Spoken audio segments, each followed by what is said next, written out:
Okay, guys, here it is. This is part 2 of my Mercury 2011 Mercury 90 horsepower 4-stroke EFI impeller replacement. Okay, I want to show you, this is the summary after talking to Mercury directly themselves. Just by the way, they have a great customer service number and they are incredibly helpful. So you ever need them, just look up Mercury's customer service number, call them right up. And the other website that'll help you is mercurymarine.com. Just put in your boat or your motor serial number so you get exactly the breakdown for your boat and parts. I'll put those information in the website or the video later. But here's the kit I bought. Here's everything included. I'm going to be real quick because my phone won't last long. I might have got shorted one of these little yellow jobs, but just so you know, here's what I got. I got the 2 orange ones, the baby orange one, the one yellow one, the key, this black one. This is the face seal, the metal gasket. And here's how it goes real quickly. Metal gasket on first. And then it's going to be faceplate. You got to have the rounded edges up. You're going to feel it's a little more finished on one side and sharper on the other. You'll see the holes line up only one way. This gasket's got its own silicone on there, so you don't need sealant on here anymore, according to Mercury.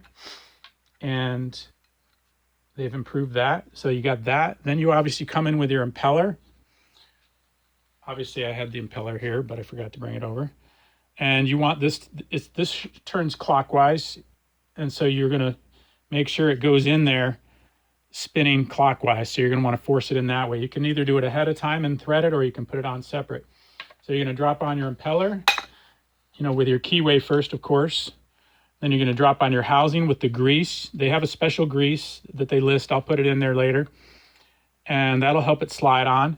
And then you have your face seal. This is, remember, this is a 4-stroke, 4-cylinder, 2011. Your face seal just sits on top.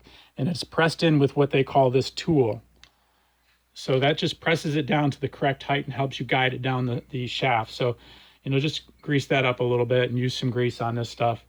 But it's that simple. These other parts are for other motors. My particular motor does not need any of this other stuff because these are for people who have, when the water pump housing fits up into their motor, some of them have a seal that requires replacing that O-ring. Mine does not. It simply sits on there.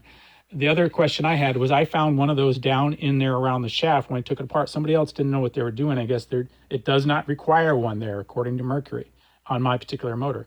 So these seals are already down below this other plate here. So you don't need any of that. So it's pretty simple, simpler than I thought, but all these other parts confuse me. These are actually for the lower unit oil. They send that, usually you're supposed to have 2 of these, I believe. They shorted me one.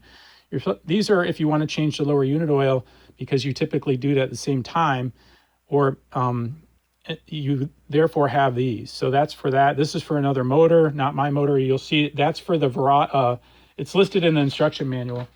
That's right here for these L4, L6 Verado applications you can see here. And then, so that's all it is. It's that quick and that easy. I marked my shaft, I told you, with the magic marker, so I knew that it would stay in neutral and I knew how to line it back up. That'll make that easier. And here's that little coupler I was telling you about that goes on there. That goes into the other side of the motor to help you guide that back together.